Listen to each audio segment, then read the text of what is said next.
இந்த சிம்சோன் தெலீலாள் இவளுடைய வாழ்க்கையை பற்றி உங்களுக்கு ரொம்ப நல்லா தெரியும். அப்படின்னா தெலீலாள் அப்படின்றது உங்களுக்கு தெரியும், அவள் ஒரு தவறான ஒரு பழக்க வழக்கத்திலே ஒரு தொழிலை செய்து கொண்டிருந்தவர். என்னதான் சமுதாயத்தில் எல்லா வேலைகளை செய்வர்களுக்கு மதிப்பு இருந்தாலும் இந்த பாவமான இந்த வேலையை செய்யறவங்களுக்கு ஊர்ல எங்கேயுமே மதிப்பு இல்லை.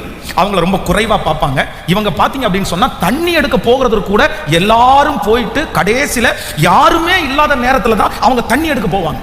ஏன் அப்படின்னா மனிதர்கள் அவங்கள பார்த்தாங்க அப்படின்னா, அந்த ஊர்ல இருக்கிற ஸ்திரீகள் பார்த்தாங்கன்னா இப்படிப்பட்ட தொழிலை செய்கிறவர்கள் சந்தோஷமா ஏற்றுக்கொள்ள மாட்டாங்க.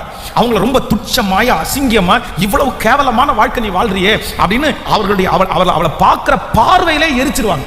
சமுதாயத்தினால தள்ளப்பட்டு யாருடைய பார்வைக்கு முன்பாக நிக்காம தண்ணி எடுக்க போறது மட்டும் இல்ல, வீடு கூட எல்லாரும் குடியிருக்கிற இடத்துல வீடு இருக்காது.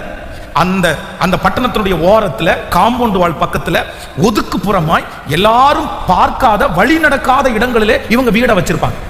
ஆனா அப்படிப்பட்ட ஒரு வீட்டுக்குள்ள இந்த தேவனால் அழைக்கப்பட்ட, தேவனால் அபிஷேகம் பண்ணப்பட்ட சிம்சோன் கடந்து போறான்.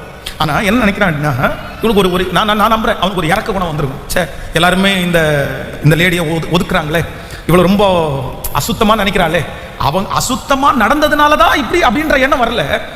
நம்ம வாழ்வு கொடுக்கலாம், அவன் பெரிய பராக்கிரமசாலி.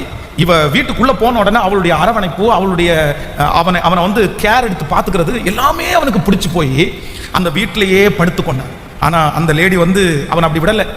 அந்நிய நாட்டு ராஜாவிடத்தில் சொல்லி அவனை கட்டி அவனை சிறைப்படுத்துவதற்காக பணத்தை வாங்கி பேசிட்டாங்க. அவங்களுக்கு தேவை சம்பாத்தியம் மட்டும்தான்.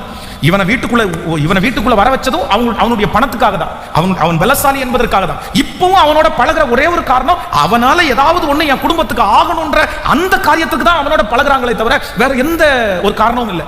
ஆனா இந்த மனுஷனுக்கு தெரியல, அவனுக்கு ரொம்ப இறக்க குணம் வருது. அப்போ ஒரு டைம் அவனை கயிறுகளினாலே கட்டுறாங்க. அதுல அவனுடைய பலன் தெரியல. இப்ப என்ன பரியாசம் பண்ணிட்டல, என்னை இப்ப கேவலப்படுத்திட்டல, அவங்க முன்னாடி நான் வெட்கப்பட்டு நிக்கிறேன். உடனே அவனுக்கு திரும்பவும் பரிதாபம் வருது. சரி, இன்னொரு வாய்ப்பு கொடுக்குறேன். கடைசியாக தன்னுடைய வாழ்க்கையிலே இருக்கிற மொத்த ரகசியத்தையும் இந்த சிம்சோன் அவங்களுக்கு எடுத்து சொல்லிட்டான். அப்போ இவனுடைய இறக்க குணம் எது வரைக்கும் போயிருச்சு அப்படின்னு சொன்னா, நான் நம்புறேன் இவன் அடிமையாகிற வரைக்கும் அந்த லேடி மேல அவன் பரிதாபப்பட்டான். நல்லா கவனிங்க, உங்களுடைய இரக்க குணத்திற்கு இருக்கிற முதல் அளவுகோல் என்ன அப்படின்னு சொன்னா, நீங்க இறங்கலாம், நீங்க பரிதாபப்படலாம்.